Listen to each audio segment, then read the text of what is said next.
R. Kelly's situation is one that it has not been a secret. People have known about this for some time. We have made jokes about this for years, ever since I was a kid.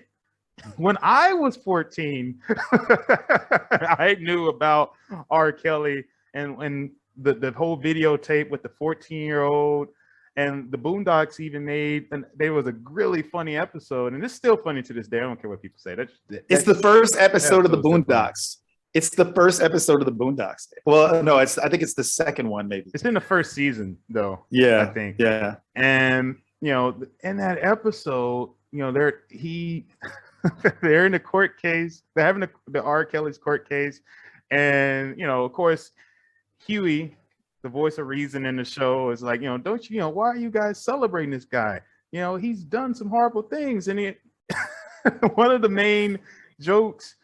And it was a real argument for some time. Hey, if you don't want to get peed on, move out the way. The argument was not, why is a grown man having sexual relations and peeing on a 14-year-old girl? The argument was, hey, if you don't want to get peed on, move out the way. Right. Which didn't probably, in retrospect, hilarious at the time. But in retrospect, and then they have a depiction of the 14-year-old girl. They put her on the stand, and she's obviously somebody that, wasn't like the first. She says at one point, I've been peed on by people way less famous than R. Kelly. If I didn't want to get peed on, I'd have moved out the way. So that's like for the sake of comedy.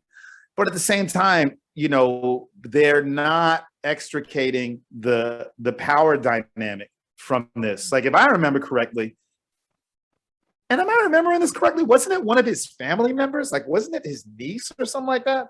The peed on person?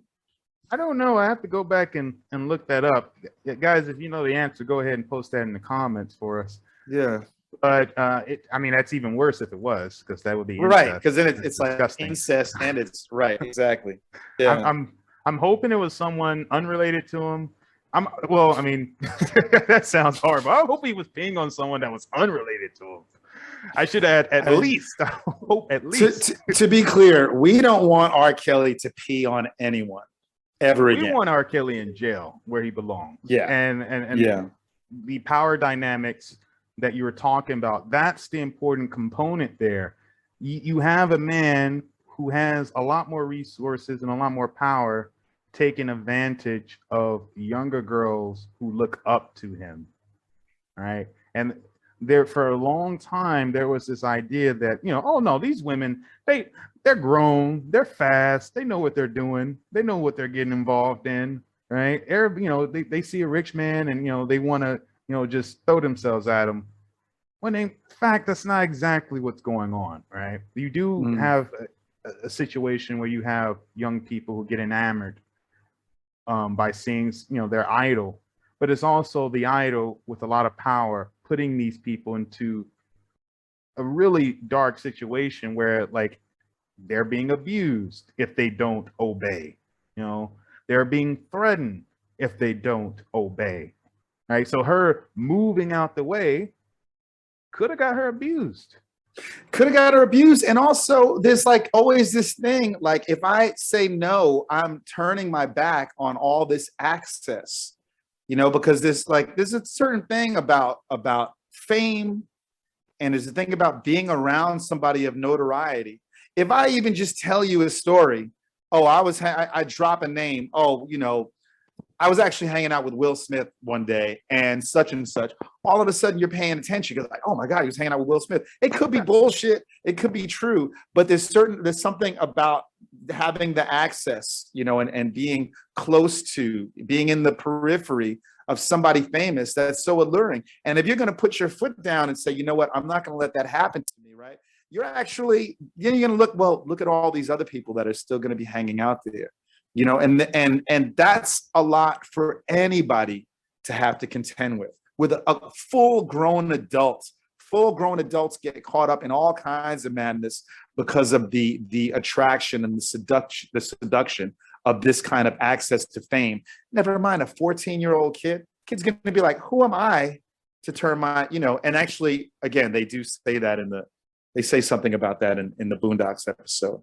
Yeah, they say something about that in the Boondocks episode. In addition to that, you also have people who took the stand to testify against R. Kelly, talking about the reasons why they did this. A lot of people, may not know the details of some of the things that these people, the victims, were saying. But you also had male victims, right? You had a male victim who testified, that he was also coerced into having sex with R. Kelly.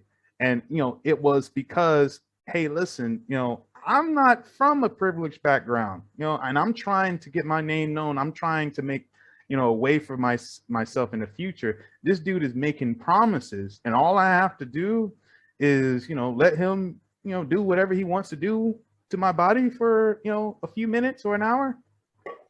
It's you making a cost benefit analysis there.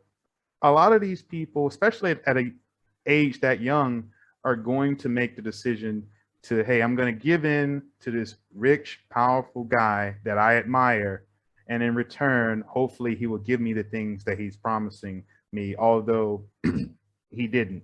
And in many cases, a lot of these people received no help, and he made their life worse. Sure. And I mean, to go along with what you're saying, is a lot of these people are already people who have